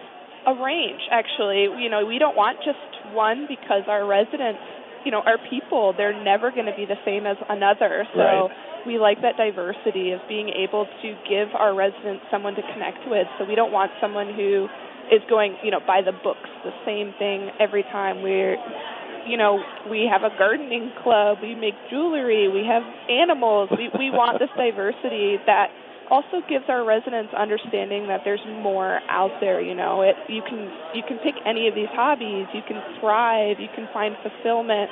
So it's really just someone who's compassionate, who's patient, but also enjoys seeing that fulfillment and progression of someone they care about. Yeah. If someone can't make it here to the job fair today, and it's open from 10 to 3, we just opened 14 minutes ago, but if they aren't able to make it here today, how would they get in touch with you to learn more about the opportunities at CSC and to apply? Yeah, so we have postings on Indeed, in case anyone's familiar with that. We're also, we have some postings on Craigslist. But also, we have a company website of collaborativesolutions.vermont.org. They can also, give me a call. If you don't mind, I can say the phone number, but I don't know if anyone's got a pen and paper. You gave them a second. Go ahead, give the phone number. Great. So it's 802-231-4091, and that's actually my direct line, so you'd be calling right with me. Gabby Gambler. Yeah. All right. That is Gabby Gambler, the Associate Human Resources Manager for Collaborative Solutions Corporation. Erica Pete is the Labor Coordinator for VHV Company. And Erica, what's your website in case people want to check you out? So it's VHV.com, very easily, VictorHenryVictor.com, and it's you can go to Career Opportunities, and it'll show all the openings that we have. We are also on Indeed, which is a great we get a lot of success out of Indeed. So you two have been great guests. I've loved having you on. We're going to take a break and then return to our live broadcast from the 13th Annual Central Vermont Job Fair from the Barre Auditorium. Next up, we'll chat with the Green Mountain United Way and Upper Valley Services. This is Vermont Viewpoint on WDEV. You can unlock more cash than you realize from your home's equity with a cash-out refinance today. In the last year, average home values have gone up nearly 20%. And with Rocket Mortgage, you can unlock thousands in less than 3 weeks. But you've got to act right now before rates go up. So when you're looking to unlock the cash in your home, Rocket can. Call 8338-ROCKET today or go to rocketmortgage.com to get started. Rocket. Rates current as of 12/12/21. Call for cost information and conditions. Equal housing lender license in all 50 states and MLSConsumerAccess.org. Number 3030. Call 800-490-1233 for disclosures and cost information. At Charmin, we heard you shouldn't talk about going to the bathroom in public, so we decided to sing about it. I love my Charmin Super Mega Gold. Yeah. Gold lasts long. It's TP Gold. Yeah. Charmin's got 6 rows in one. Lasts forever on my buns. Only Super Mega when I'm cleaning. Charmin's got my booty believing. Charmin Super Mega Roll is 6 regular rolls in one. Enjoy the go with Charmin. When you run a small business out of your home, reliable power is important. Just ask Trisha Fong. She and her husband bought their Kohler generator from Brookfield Service. My husband and I, we run small businesses out of our house, and it's very important for us to have a computer and internet access. When the power goes out in our area, which does rather frequently because we live in the mountains, with our generator, we are constantly with power. A business where you do need the computer and internet service, with the generator, we are always in business. The business has been fantastic. They've been very reliable, and within a moment's notice, they're always here. Hi, this is Brenna from Brookfield Service. Let us design a Kohler standby power system for your home or business. You'll be pleased to know Kohler standby power is quite affordable. Next time, be prepared. Call us at 1-866-POWER97 for over a quarter of a century, providing shelter from the storm with Kohler generators. BrookfieldService.com. Do you want to learn more about the free market perspective on important public policy issues affecting you, your work, and your community? I'm Bill Sayre, and I hope you'll do so by joining me in conversation with Vermont opinion leaders as we discuss how best to make Vermont an ever better and more affordable place to live and work. Common Sense Radio with Bill Sayre, weekdays 11 till noon. Hi, this is Anson Tebbets, co-host of For the Birds, heard Saturdays on WDEV. Each week, Chip Darmstadt and I discuss bird sightings, bird counts, and activity at your feeder. You also can listen anytime to podcasts on Apple, Google, Spotify, and Amazon Music. Join us Saturdays at 7:30 and 12:15 for the Birds. 28 years on WDEV AM and FM and streaming at WDEVradio.com. Hey, Mike, I usually run into your wife Susan here at the supermarket. Susan had to find a part-time job ever since we retired. It's getting harder to make ends meet. Have you heard about benefitscheckup.org? Benefitscheckup.org? Benefitscheckup.org is a free website where people over 60 can see if they qualify for help to pay for food, medicine, even utilities. Benefitscheckup.org helped me get $1,200 a year in benefits. Maybe it can help you. How well does your garden grow? Tune in Saturdays at 12:30 for In the Garden with Peter Burke. Peter and co-host Joel Nashman give you 1 full hour of the latest news, helpful tips, and your calls to talk about what's happening in your garden. It's brought to you in part by Clausen's Florist, Greenhouse, and Perennial Farm in Colchester. In the Garden with Peter Burke, live Saturdays at 12:30. Hear the podcast anytime at WDEVradio.com. This is Vermont Viewpoint on WDEV, and we are still here at the Barre Auditorium for the Central Vermont Job Fair, which has begun, will continue until 3 this afternoon. Now I'm pleased to introduce Michelle Bisconi, the Director of Development for the Green Mountain United Way. Michelle, welcome. Hi. How are you? Thank you so much. It's a wonderful day here. It is a wonderful day. And also joining me is Joe Grabowski. He's the Quality Technical Leader for Upper Valley Services in Bradford. Joe, great to have you here as well. Thank you. It's great to be here. All right. So I'm going to start with Michelle, ask you some questions. Joe, sit tight. We'll get to you in just a moment. All right.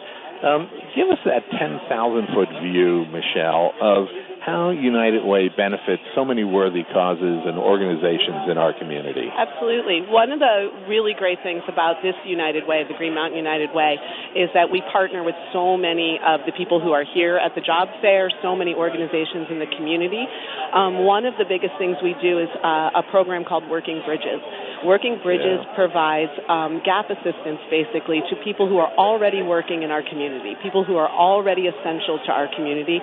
We support local Vermonters who are kind of at that gap between having a decent wage but not being able to make ends meet, particularly in this, environment with gas prices and the inflation of food.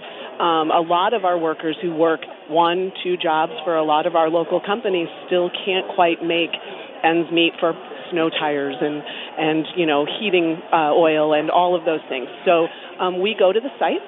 We have resource coordinators who work with employees and basically try and make sure their budget is working for them, try and find them those resources that they need, and social services if they qualify for them. And when they can't, we try and find them other alternatives. One of the most brilliant programs I've heard about in the state. It really is. Yeah, I do love that. Now, what are the geographic areas that are under the purview of Green Mountain United Way? Right. Well, we basically take care of most of central Vermont and the Northeast Kingdom, so the counties of Essex, Orleans, Orange, and Caledonia, and one more. Washington? Yes, thank you. The one we're in right now. If it was a snake, it would have hit you. I usually, right, exactly. I usually do them alphabetically, and so when I... once you get off track, you're really in trouble. Okay, so the Northeast Kingdom, Orange County, and Washington County. So that's a big swath of land. It's a very big swath of land. Yeah. It really is, and there are a lot of people who do amazing work, but they're very disconnected in a lot of times. It's Vermont, and a lot of our workers are rural, so transportation is a huge issue for people in this area and in the Northeast Kingdom, just getting to work, especially with gas at $4.69 a gallon. And, this is tire changeover season. Everybody's trying to get their snow tires off. So this is a very, very difficult time right now when people are really evaluating if they can even afford to get to work to make the money to keep going. It is a very, very serious thing. And so this is kind of where we kind of come in and try and hook up people with the right resources and help where we can. We have a great new program, if I can take another second. You may. Called the 185 Fund. The 185 Fund reaches to people who are about 185% over federal poverty level. And it's basically the level at which benefits run out for you. You don't qualify for SNAP or any of the free lunches, that kind of thing. But you're also kind of at a wage where it's pretty hard to maintain those things and do those things. So you're really in the middle there. So the 185 Fund is actually an amount of $185 that we give in the form of a food card or a gas card that tries to free up some of that budget for other things. People love hearing I guess so, right? Yeah. And I just want to ask you one more question. What kind of positions are you looking to fill here at the job fair? Right now, we are here in capacity to help some of our partners fill their positions. Nice. So right now, we are really working with Blue Cross Blue Shield. We're working with Northfield Savings Bank. We're working with Hickok and Boardman. We're working with many of the organizations in the area and really encouraging people to apply for positions there because a lot of them are our Working Bridges sites, and we want to make sure CVMC is a huge one. Weidman up in St. Albans, or in St. Johnsbury, I'm sorry.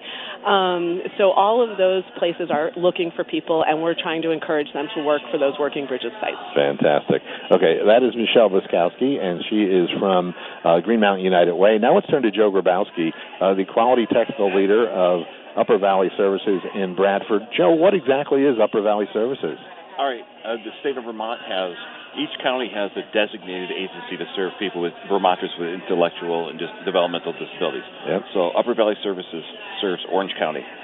We've got 3 offices, one in Bradford, where I'm from, one in Moortown, and one in Randolph. And it's a pretty wide area. Yeah, it is. We also have a couple of people we serve on the outlier areas. But when we say serving people, we're talking about in their homes, in their communities, at their jobs. We help people find jobs that are matched to their skills, not just a placeholder, but something that's really matched to their skills and interests. We try to use our own social equity to help people get connected to their community, not to just be a part of, but to benefit from and from others to benefit from them, and to provide people the same opportunities to experience life as we all have. Now, how many employees does your organization have? That's a tough call because we've got the 3 different sites and we're scattered. But in our Bradford office, we've got about 15 to 20 direct support professionals, full-time, part-time. Those are the folks who are out doing the job support and community support. And we've got about 8 or 9 service coordinators who are mostly office-based, but they go help coordinate all the services and supports people get, and really take the time to get to know the folks and make sure services are very person-centered, individualized. And what are you trying to fill? What positions are you trying to fill here today at the job fair? Well, we've got part-time positions, we've got full-time positions, we've had a staff. In this field in general, there's been a crisis of people just not. We're trying to find employees because people don't understand this work.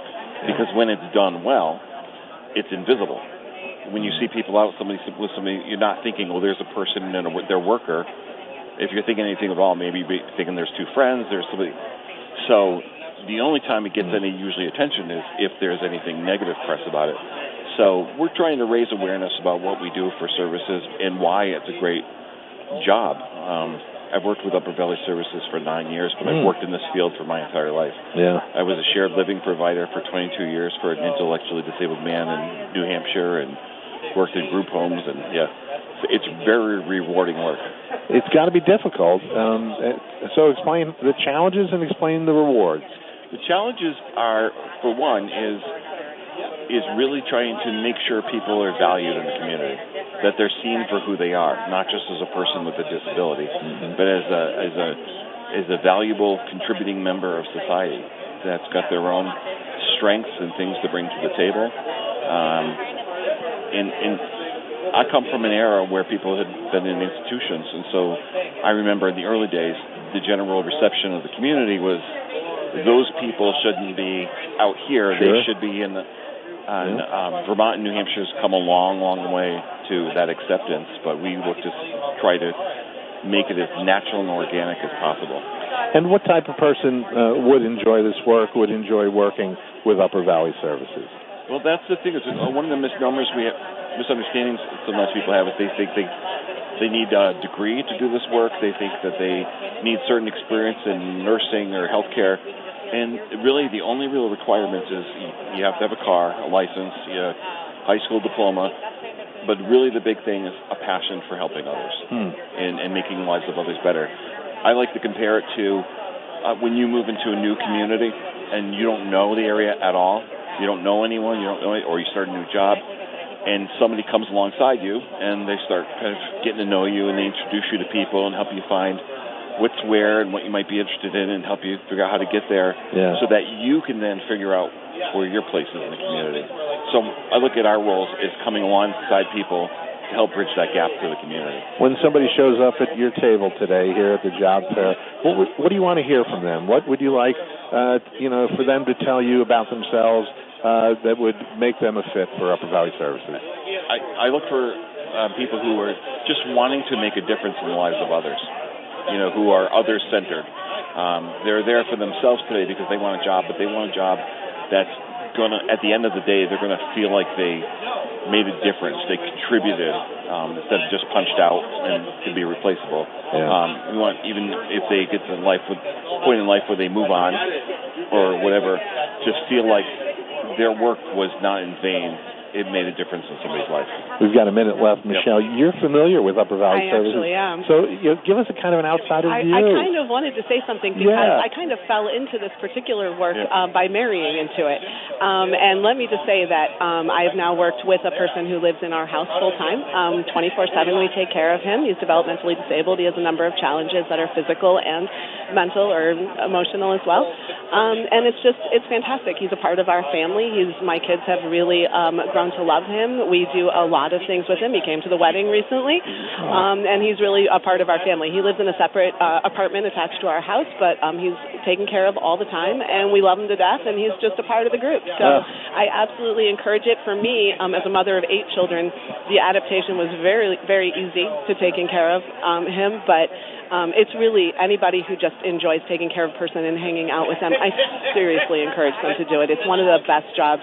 And I kind of, again, it's not really my job, but it's just he's a part of our life and our family. But as a part of the community, exactly. And that's what you want to do. We bring him out and hang out, and we explain some of his challenges to people, and it's a fantastically rewarding job just from that perspective, but also for everybody else. I love it. That's Michelle Buskowski from she's the Director of Development for Green Mountain United Way. Joe Grabowski, the Quality Technical Leader for Upper Valley Services in Bradford. I want to thank you both for being with us. Thank you very much. Okay, another break, and then we come back, and we're going to learn about jobs at Barre schools. And coming up today at 11 o'clock on WDEV, stay tuned for Common Sense Radio with Bill Sayre. This is Vermont Viewpoint on WDEV, live from the Central Vermont Job Fair in Barre.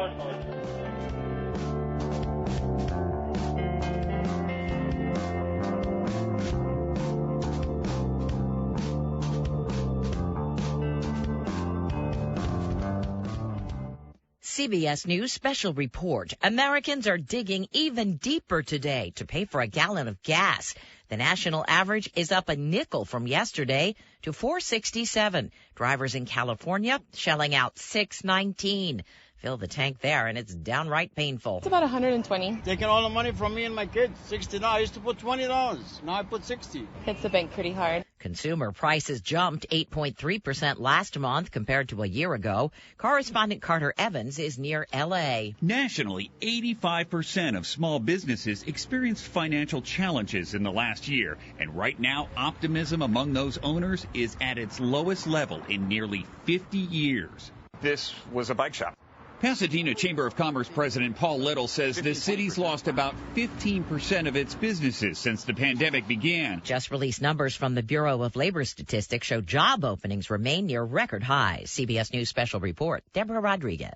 The WDEV studio is sponsored by Sticks and Stuff and Swanton Lumber, Vermont's largest independent home center, powered by Marvin Doors and Windows. Go to sticksandstuff.com for store locations and hours.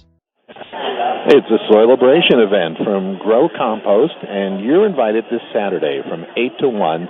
Casella will welcome you to their Grow Compost facility on Route 2 between Waterbury and Middlesex. It's a free family event and a great product. There will be great products and activities. And Radio Vermont's Tom Beardsley will be there broadcasting live at Grow Compost Soilabration event Saturday on Route 2 east of Waterbury. RB Technologies on Route 14 in East Montpelier has been creating and supporting thoughtfully designed, custom-crafted computer networks and communication systems for their business clients since 1997. Here's Reuben Bennett to tell us more. We're a small business. We are definitely geared toward small businesses. Our typical customer is somewhere between 5, maybe 8 employees, and we go up to 100 and some plus. We absolutely, our technology and our knowledge and our sort of depth of field scales up well beyond small business. In fact, we structured our tech landscape from the big companies down, taking enterprise tech and packaging it up in a way that makes sense for smaller businesses, and then delivering it and then supporting it in a way that makes sense both technologically and financially. The team at RB Technologies knows it's all about building lasting relationships. When you think of business technology and communications, think of RB Technologies. rbtechvt.com. Hi, this is Anson Tebbets, co-host of For the Birds, heard Saturdays on WDEV. Each week, Chip Darmstadt and I discuss bird sightings, bird counts, and activity at your feeder. You also can listen anytime to podcast on Apple, Google, Spotify, and Amazon Music. Join us Saturdays at 7:30 and 12:15 for the Birds. 28 years on WDEV AM and FM and streaming at WDEVradio.com. And it's swung on it high to right center field. Back deep goes Judge to the wall. It's gone. A home run. Bobby Dahlbeck puts the Red Sox back ahead with his first home run of the year. Red Sox baseball all season long on WDEV is brought to you by Barre Electric and Lighting Supply, Lenny Shoe and Apparel, Matt Clark's Northern Basement Systems, Packard Fuels, and the Waterbury Service Center. Your home for Boston Red Sox baseball is WDEV. Welcome back to Vermont Viewpoint, and welcome back to the Barre Auditorium, where we're broadcasting live this morning from the 13th Annual Central Vermont Job Fair. We've covered a lot of different industries and services this morning, but now it's time to learn what jobs are available for those who are looking for a job in the education field. Joining me now is Chris Hennessy, Superintendent of the Barre Unified Union School District. And Chris, welcome to Vermont Viewpoint. Rick, thank you. It's really, really a pleasure to be joining you today. Now, you were hired last year as superintendent of the school district after working for years as a teacher and administrator in Barre schools. So you're very dedicated to the district, and why is that? That's right. I mean, I've said many times over the years that the Barre community, I owe the community a lot, professionally and personally. I've met some of the most important colleagues in my life working for this district, many of my friends as well, close friends that I've met. And this community means a lot to me, and that's why we're here today. We really need to attract folks to come work in our district. How many years have you been with the district? This is my, I'm well over 30 years as an educator, and I think it's my 17th year working in Barre. How about that? Yeah, it's pretty special to me, both as a teacher and as a long-time assistant principal at Spalding High School, and now I'm in this role. I'm really honored to be in it. Now, my only touch with the Barre School District was when I first moved here 19 years ago. My first apartment was in the old North Barre School. Oh, up on Beckley Hill. Yep. I used to take kids sliding there before the police station was built there. I know that very, very well. Yeah, great. It's a great community. Yeah. And what do you think that Barre schools offer to students attending your schools? Well, there's for one, we're the largest school district in the region, the Barre Unified District, compared to other regions. So there's lots of opportunities for kids, academically, athletically, in the arts as well, that some of our neighbors aren't able to provide. So it's just kind of just by the sheer size of what we can offer, we have a lot of opportunities for families. And we're also, in addition to wanting to attract people to work for our district, we're trying to attract young families to move to Barre so they can see the opportunities they've got for their kids here. Yeah, it really is. I loved living in Barre. I had a great time here. And why did you want to become superintendent of the school district? It's not an easy job after years of being in teaching and administrating. This, taking that next step, it's kind of a tough one. Yeah, and sometimes, and I've shared this with many people, this was not my grand plan. I loved being a school principal, and when I did so in Montpelier for a number of years, and then I returned to Barre. I loved the work. I loved the nature of it, talking to kids. I'm an active person, so I like really moving around schools. It's like one of the favorite parts of my job. Yeah. But we came out of a truly one of the most challenging years with the pandemic rearing its ugly head last year, and it really wreaked havoc on public school system here in Barre and everywhere. Yep. And there was an opportunity when my predecessor left that I just thought it was going to be really important that we have somebody who knows the community, loves the community, is invested to come in and help lead the district through what has proven to be an even more challenging year this year. So it's, honestly, Rick, it's an honor. It's not anything I necessarily planned on doing, but sometimes those are the best situations, right? Yeah, when you come in and you have an opportunity to really do great work. And that's one of the reasons that we're here today. We're trying to really promote to folks who are considering careers in education that Barre is a place where you can really do amazing work for kids and families. So, yeah, when someone approaches you today to discuss working at Barre schools, what will you tell them that will differentiate your district from others in the state? Yeah, that's a great question. I think what it is, and this is why I've spent more than half my career here, I've had an opportunity now to work in all the schools in our district. Barre Town Elementary Middle School is the one school that I'd never worked in as either a teacher or principal, but I've gotten to know those folks much better this year too. And what we have is something that is unique in other areas that I've worked around the country and around New England. And it's just an incredibly dedicated staff, both our professional staff, our support staff, our principals. They're I think uniquely qualified to just work in our community for our kids. There's a devotion that I haven't seen in other places that I've worked in. And that's not a shot against any other districts, but it is an appeal that I think that we can really offer folks. If you want to be part of a team that's really dedicated to a community, this specific community, this is a great place to come and work. Now, you're still in the school year, but a district has to make sure that all of its positions are filled for the next school year at some point. So is there a certain date when teachers have to commit for the following school year? How does that work in a school district? So this is something that in Vermont, we're not all on the same date, but we're in the same ballpark. We needed to have commitments from our teachers to return by April 15th this past year. And that's when you sign the dotted line. You could request an extension if you had some other potential job offers to May 1.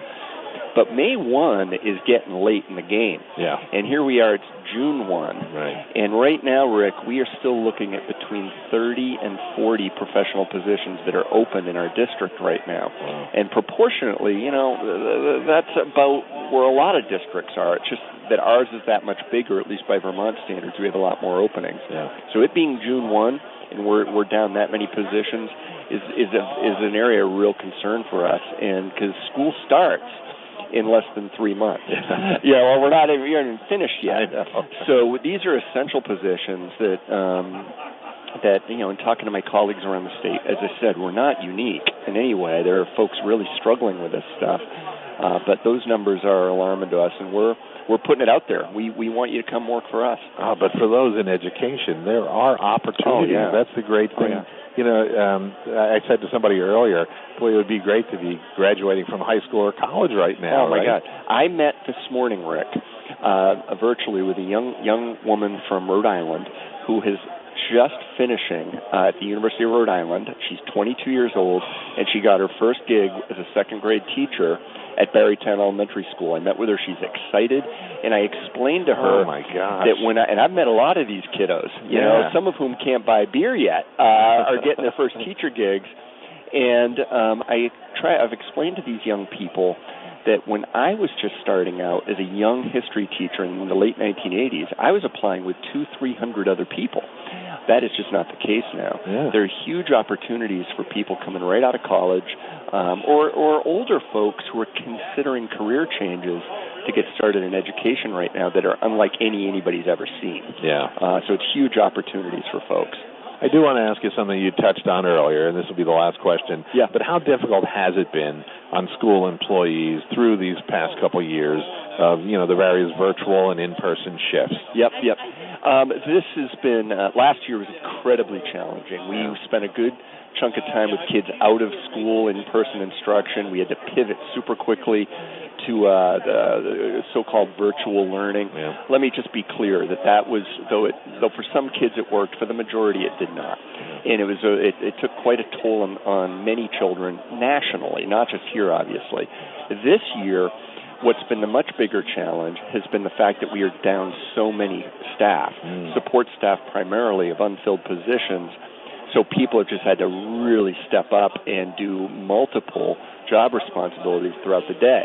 And that's where I get back in kind of full circle to the dedication of the staff here in Barre. I mean, folks are answering the bell every day, Rick. They did this morning, and every day is an adventure of putting the puzzle together to make sure we can operate the schools. It's really something we got to fix. Yeah, kudos to them. Yeah, agreed. Yeah. Talk about frontline workers. Frontline workers, sir. Yeah. Yep. Chris Hennessy is superintendent of the Barre Unified Union School District, and to learn more about what's happening at the school district, you can visit buusd.org. Chris, absolutely great speaking with you this is a real pleasure. I hope folks can come down here. The Barre Odd is rocking right now. We'd love to see people come and visit. All right, till 3 o'clock. Right. One more break, and then we're going to check in with Pete McKinney of Delta Hotels and Greg Smith from the Department of Transportation. This is Vermont Viewpoint on WDEV. Northfield Savings Bank is proud to sponsor WDEV at 90. Whether you're a builder, a maker, or a doer, at Northfield Savings Bank, we are proud to be the bank for Vermonters and Vermont businesses. Find out more about us at nsbvt.com. Member FDIC, Equal Housing Lender. Get in zone, AutoZone. Welcome to AutoZone. Thinking about gas mileage?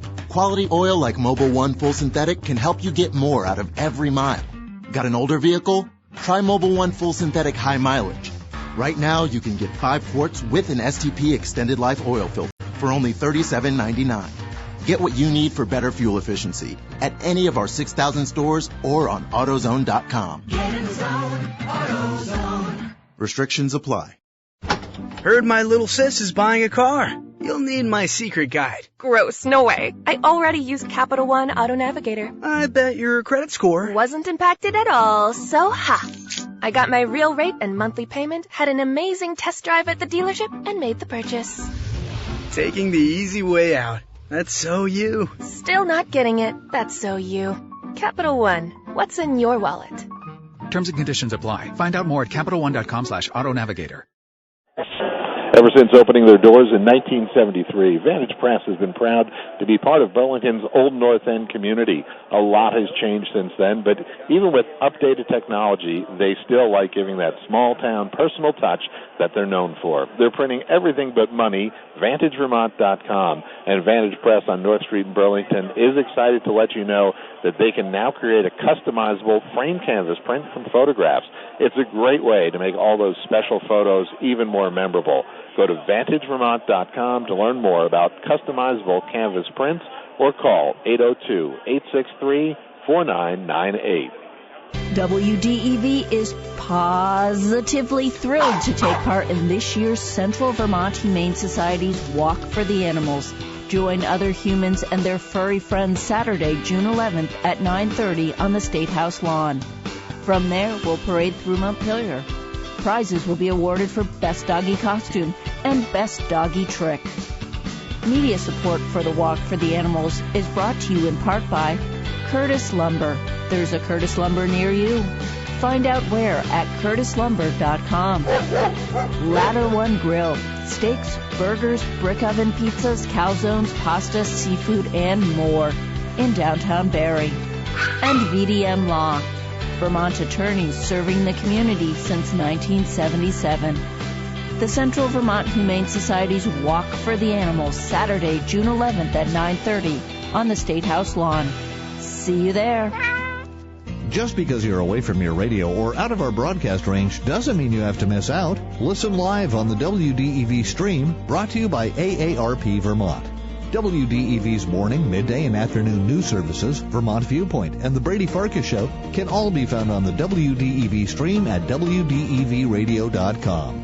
Brought to you by AARP Vermont, working to bring down the cost of prescription drugs for all Americans. AARP.org/VT. How well does your garden grow? Tune in Saturdays at 12:30 for In the Garden with Peter Burke. Peter and co-host Joel Nashman give you one full hour of the latest news, helpful tips, and your calls to talk about what's happening in your garden. It's brought to you in part by Sticks and Stuff and Swanton Lumber, sticksandstuff.com. In the Garden with Peter Burke, live Saturdays at 12:30. Hear the podcast anytime at WDEVradio.com. Coming up today at 5:30 on the Brady Farkas Show, Red Sox and Reds played game one of their series last night at Fenway. We'll talk about how that went. You'll hear from Red Sox insider Tom Carrot of Nesson. Does he think that this team can get back into the race after the disappointing weekend against the Orioles? We'll also check in with Freddie Coleman of ESPN Radio. What does he think and his early thoughts about the Celtics and Warriors in the NBA Finals, which begins on Thursday? Brady Farkas Show coming up today at 5:30 right here on WDEV AM and FM. Welcome back to Vermont Viewpoint and to the 13th Annual Central Vermont Job Fair, where we've been broadcasting live all morning at the Barre Aud. The job fair continues until 3 o'clock this afternoon. And let's meet our final two guests of the morning. First, we have Pete McKinney, the Human Resources Manager for Delta Hotels by Marriott. Pete, welcome to Vermont Viewpoint. Thank you. Glad to have you. You're welcome. And we also have Greg Smith, the VTrans General Manager for the District 6 Maintenance and Fleet Division. Greg, welcome to you as well. Hey, thanks for having me. It's great to have the two of you. All right. I'm going to start with Pete. So tell us about the Delta Hotels by Marriott. Where is your hotel? Sure. So we're located right off of 89 on Williston Road in South Burlington. Mm-hmm. And give us a kind of a little tour of the hotel there. Sure. So the Delta Hotel is a 161-room hotel. We're one of 81 Delta hotels in the entire U.S. Mm-hmm. We are a Canadian brand hotel. Oh. So we are the only one in the northeast. We've been a Marriott since 2019. Before that, we used to be the Hilton. So most of people know us by the DoubleTree, but we switched that back in 2019, right before the pandemic hit. Gotcha. Now, Marriott is an incredible chain. I think it's 8,000 hotels worldwide. But I also understand that they've always been dedicated, as big as they've gotten, to putting people first, guests and employees. So tell us about that. Correct. So Delta Hotel and part of the Marriott brand, I've been there almost 9 months now, and we're focused on our employees. We don't treat employees like a number. We treat them like people. So the biggest thing that we're trying to do is that giving back to the community and helping our employees grow within the chain.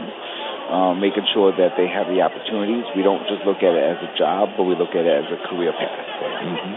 And what are you looking for today? What kind of employees are you looking for? What positions are you looking to fill here at the job fair? Sure. So we're looking for a housekeeping staff, night auditing staff for the front desk agents, maintenance. We are looking for a maintenance technician to make sure that the hotel stays in tip-top shape. Mm-hmm. We are looking for some of our restaurant managers and restaurant supervisors, as well as a housekeeping supervisor and housekeeping manager. Yeah. So a hotel can be this dynamic, vibrant place, right? You got guests, you got groups checking in and out, events being held. So what is it like working at Delta Hotels? So we are 24/7 business. Yeah, you sure are.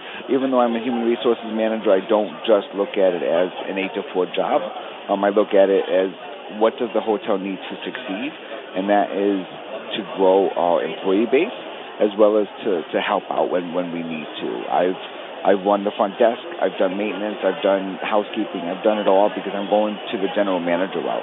So I want to be able to show our employees that we can all do the job together. Mm-hmm. So we try to train them a little bit more. Yeah. And if someone stops by, they have the skills, they have the desire. How quickly then could they become part of your team there at the Delta Hotels? Within a day or two. I'm doing on-site interviews. We have the QR code right at my table. Yeah. So all they have to do is do the QR code. It has my cell phone number and my office number on there as well. So they could reach out to me. I am available to them anytime that they need to. Because I want to make sure that I don't miss an opportunity to kind of chat with our prospective employees. Oh, absolutely. All right, that is Pete McKinney from Delta Hotels by Marriott. And I now want to switch to you, Greg Smith, from VTrans, General Manager for the District 6 Maintenance and Fleet Division. That is a mouthful. VTrans has a lot of responsibilities around the state. What are you responsible for in your role in the Maintenance and Fleet Division? Sure. So in my role, I oversee the maintenance operations for Central Vermont. So we have a few garages here, so Williamstown, Middlesex, off the top of my head, Waitsfield, North Montpelier, and the Orange facility, and also Morrisville, if I haven't said that one yet. So in that general area, we oversee and plan kind of the maintenance activities right there. Also work to support our supervisors and employees in career development and things of that nature. And when we talk about maintenance in VTrans, what are we talking about there? So we typically, when I talk about maintenance in VTrans, for our district garages, there's usually seasonal activities it kind of runs on a rotation, right? So everybody probably gets out and drives the roads in Vermont and sees in the springtime folks are picking up litter, or they're patching their potholes, sweeping roadways for cyclists and things like that. Those are some of our spring activities, and we move into our culvert replacements, guardrail repair. Everything kind of runs in cycles, so we just kind of plan for that, and depending on the year, we can get a few more extra, projects in here and there. On the flip side of thing, I have a counterpart that's our project manager, and she'll put out a lot of, our contracted projects or anything that deals with like federal money. So she is slammed right now. Her name is Michelle, and she does a fantastic job. Tip of the cap to Michelle. We've got so many projects out to bid right now. It's unreal, and our crew is just, they're beating the band trying to get things done. So. And the winter, are you the gang responsible for keeping those roads so nice and clean? Thank you so much. We are, and that's a delicate balance there between trying to cut back on salt usage a little bit here and there to conserve the environment, but also having a safe road at safe speeds for our customers. So we are the ones responsible for that. Well, I drive daily from Colchester to Waterbury and back, and this winter I thought you all did a wonderful job. And at times I did have to slow down, and I just tell myself it's only going to be 5 extra minutes, right? You just slow down, don't crowd the plow. Now, what kind of positions are you looking for here at the job fair? So a variety, actually. So at our booth over here, we have some folks from DMV. We have some folks from our maintenance and fleet division here, and also I believe we even have, corrections is across the way here, so it's a little competition. That's right. But we're looking to fill temporary, full-time positions. Right here in central Vermont, we're doing okay for positions, but I know in Berlin, they're looking for a couple of fleet techs, the ones that work on the trucks. Our sister district, District 5 in the Colchester area, they're looking for a lot of full-time folks as well. So we're just here doing our part, trying to just raise some awareness, get people involved, provide information, and hoping they'll come our way. If you want a lot of love, stand right between the Department of Transportation and Corrections and see which one will give you a job. They'll both be jumping. One thing I know about people who work for VTrans, it seems like they stick around, they work on in the department for a long time. Why is that? Why do people enjoy working with your department? Hands down, it is the best place I've ever worked in my life. I've heard this. Well, it's not just a myth. It is true. So I did 4 years in the military, got out of the military, and the job market was not like it is today. I struggled to find work. I had my CDL and everything, and somebody in my local community, his name is Jeff, he came up to me one day and said, hey, you should really give this a shot. So I did. I worked my way from the bottom to where I am now, and I've built my life around this place. Some folks will say that the pay is not that great, but I'll tell you the benefits outweigh some of the pay sometimes. It's just like any other place. You put your time in, and the money comes along with it. And I've had 3 children. My wife's had some procedures. I've had some procedures. And the benefits, I don't know where I'd be without them. But also the culture, too. Everyone's treated with respect. The paid time off, the paid holidays. It's just the environment. It's contagious. And it's easy to recruit because you want people to become part of that. Yeah. The winters are difficult. You're not going to, don't sugarcoat that. What's it like working in your department during that winter? Well, so everyone that works in our department is expected to be on call 24/7. So when that phone rings, you answer it and you come to work. And we're responsible for a lot of the safety of the traveling public. So it is a big deal. Folks can't move without us.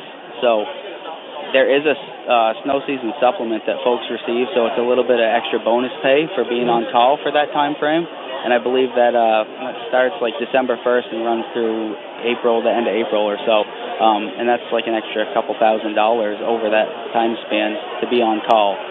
But it's rewarding though. So yeah, you don't get a lot of sleep. It's tiring. But the storm's over. The sun comes out. You have your roads cleaned up, pushed back. The beautiful white snow on the trees. So it's rewarding, but it's also demanding. Yeah, and gratifying. That's Greg Smith. He's VTrans General Manager for the District 6 Maintenance and Fleet Division. Greg, thanks for being with us. Yes, sir. And also been talking to Pete McKinney. He is the Human Resources Manager for Delta Hotels. And Greg, thank you for being here as well. Thank you. And when you come, stop by and see these 2 nice gentlemen. talk to them about jobs. That is our show for today. I'd like to thank Melissa Bounty and Jamie Stewart of the Central Vermont Economic Development Corporation for all their help at this 13th annual Central Vermont Job Fair. It continues until 3 this afternoon, and it is really kind of vibrant in here at the Barre City Auditorium. Vermont Viewpoint is directed by Danny McGivrigan, and we had help this morning from Steve Tansey.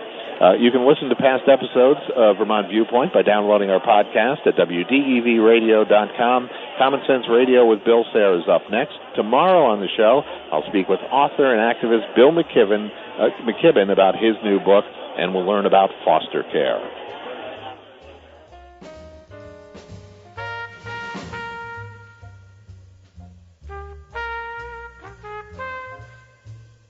This is WDEV, Vermont's news station, owned and operated by the Radio Vermont Group. From the top of Sugarbush, 96.1 FM, WDEV Warren and Waitsfield, 96.5 W243 Barre, 98.3 W252 CU Montpelier, along with our founding station, AM 550 WDEV Waterbury Montpelier, streaming at WDEVradio.com. 90 years of serving Vermont.